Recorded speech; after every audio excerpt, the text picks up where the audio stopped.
Ma sœur m'a regardé par-dessus le gâteau d'anniversaire de son fils et a fait voler mon monde en éclats.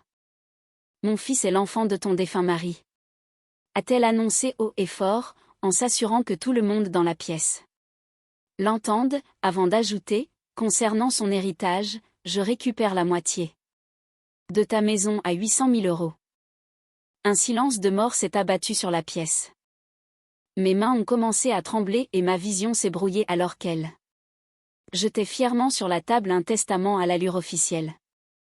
Tout le monde à la fête me fixait, s'attendant à ce que je fonde en larmes, que je hurle ou que je perde totalement le contrôle. Ma sœur affichait un petit sourire narquois, convaincue de m'avoir porté le coup de grâce. Mais au lieu de pleurer, j'ai pris une profonde inspiration, je l'ai regardée droit dans les yeux, et j'ai dû me faire violence pour retenir un éclat de rire. Elle ne le savait pas encore, mais son piège à vide venait de se refermer sur elle-même.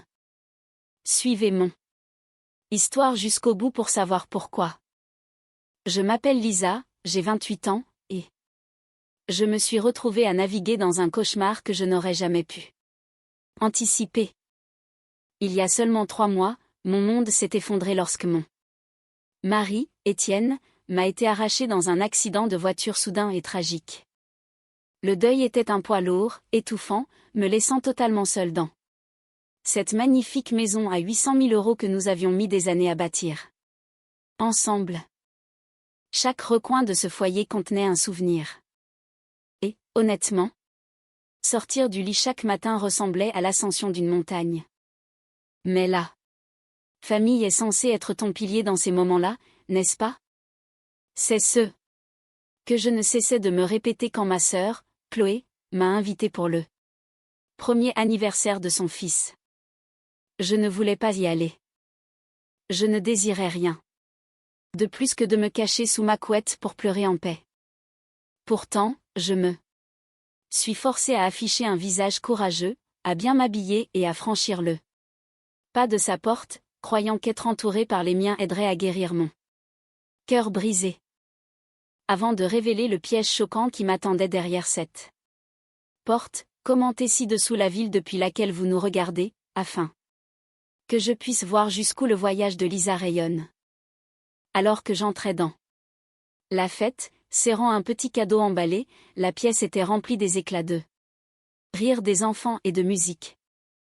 Mais dès que Chloé a posé ses yeux sur moi, l'atmosphère a subtilement changé.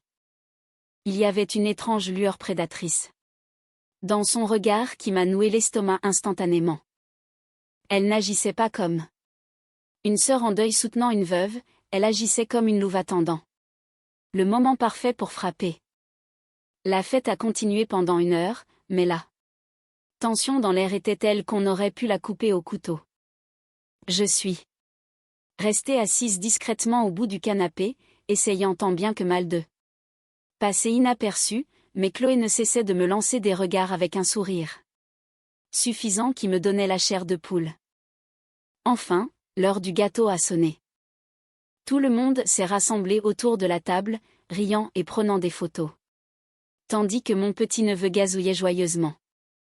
Mais au moment où les bougies ont été soufflées, la célébration a pris un tournant sombre et calculé. Chloé s'est avancée au bout de la table et s'est raclé la gorge bruyamment pour attirer l'attention. La pièce s'est tue tandis qu'elle me fixait, son expression se durcissant en une pure méchanceté. J'ai une annonce spéciale à faire, a-t-elle déclaré, sa voix résonnant dans le silence soudain. Mon fils n'est pas seulement ma joie. Il est l'héritier légitime d'un héritage. Mon fils est l'enfant de mon défunt beau-frère, Étienne. Des hoquets de surprise ont parcouru la pièce. Mon cœur s'est arrêté et j'ai senti tout le sang quitter mon visage. Avant même que je puisse assimiler l'horrible accusation, Chloé a tendu la main vers une pochette tenue par un homme debout dans un coin, un homme que je réalisais maintenant être son avocat. Avec une théâtralité calculée, elle a jeté un document juridique épais sur la table, juste à côté du gâteau d'anniversaire, pour que tout le monde puisse voir les prétendus papiers. Officiel. C'est le testament secret d'Étienne, a annoncé Chloé. Triomphalement. Il l'a signé juste avant son accident. En tant qu'héritage de son fils, je prends légalement la moitié de ta maison à 800 000 euros. Tu as 48 heures pour faire tes cartons. Le silence était assourdissant tandis que tous les regards se tournaient vers moi. Ma famille était pétrifiée, la bouche bée. Sous le choc, alternant entre le visage suffisant de Chloé et moi. Ils attendaient les larmes. Ils attendaient que je hurle, que je nie les allégations. Ou que je m'effondre totalement face à cette ultime trahison. Chloé s'est penchée en avant, les mains sur la table, vibrant littéralement d'excitation. Elle était absolument certaine de m'avoir détruite et de s'être assurée un énorme pactole. J'ai forcé mes mains à rester immobiles alors que je tendais le bras pour prendre le document. Mon cœur battait la chamade, mais pas pour la raison que Chloé imaginait. En parcourant les paragraphes juridiques, la signature contrefaite et le tampon notarié à l'apparence officielle, une vague de clarté soudaine et écrasante m'a envahi. J'ai lu le libellé exact de la réclamation, et il m'a fallu toute la force de ma volonté pour ne pas laisser tomber ma mâchoire. Au lieu d'exploser de colère, j'ai pris une lente et profonde inspiration et j'ai laissé mon visage adopter une expression de défaite totale. J'ai fixé le papier pendant un long moment, puis j'ai levé les yeux vers ma sœur en murmurant doucement, « Oh, je vois. » Le sourire de Chloé s'est élargi, ses yeux brillants de la satisfaction d'un prédateur qui pense que sa proie a totalement capitulé. Elle pensait avoir gagné. Elle pensait m'avoir acculée dans un coin où je n'avais d'autre choix que de céder la moitié de ma maison. Ce qu'elle ne savait pas, ce qu'elle ne pouvait absolument pas concevoir, c'est que son avide petit piège venait de me donner l'arme ultime. J'ai baissé la tête, me mordant l'intérieur de la joue, tentant désespérément de retenir un éclat de rire. L'avocat de Chloé s'est avancé, ajustant sa cravate. Avec une indifférence professionnelle et glaciale. Il a sorti un second document de sa mallette et l'a fait glisser sur la table vers moi, par-dessus les restes du gâteau. Madame Whittaker, a-t-il dit, sa voix suintant une autorité synthétique. Pour garantir que cette transition soit aussi indolore que possible pour toutes les parties, ma cliente propose un règlement à l'amiable. Vous avez exactement 48 heures pour signer le transfert de propriété accordant à Chloé 50% de la résidence principale. Si vous refusez, nous déposerons immédiatement une plainte publique, contesterons la succession et bloquerons tous vos avoirs en justice pendant des années. Chloé a souri, croisant les bras. Ne rends pas les choses plus difficiles qu'elles ne le sont, Lisa. Pense à ton neveu. Il mérite l'héritage de son père, et je ne te laisserai pas accaparer ce qui appartient légitimement à mon fils. Je n'ai pas discuté. Je n'ai pas dit un seul mot pour défendre la mémoire d'Étienne ou protéger mes propres droits. Au lieu de cela, j'ai soigneusement plié les documents, je les ai glissés dans mon sac à main, et je suis sortie de la fête dans l'air frais du soir. Lorsque je suis rentrée dans ma maison vide et silencieuse, le silence était accablant. Je me suis assise seule dans le salon, regardant les murs qu'Étienne et moi avions peints ensemble, prétendant être la veuve paniquée. Et éploré qu'ils attendaient que je sois. Mais sous cette façade calme, mon esprit était en ébullition. J'ai pris mon téléphone et j'ai composé le numéro 2. La seule personne en qui je savais pouvoir avoir une confiance absolue, mon avocat spécialisé en succession, David.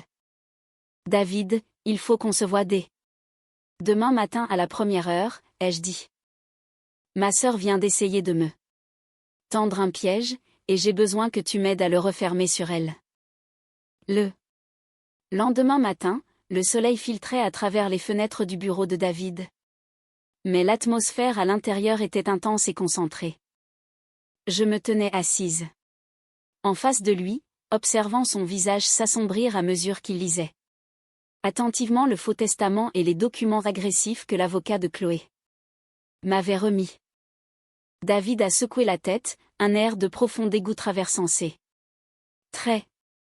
Lisa, cette signature est un faux grossier et le tampon notarié semble hautement suspect, a-t-il dit en se penchant.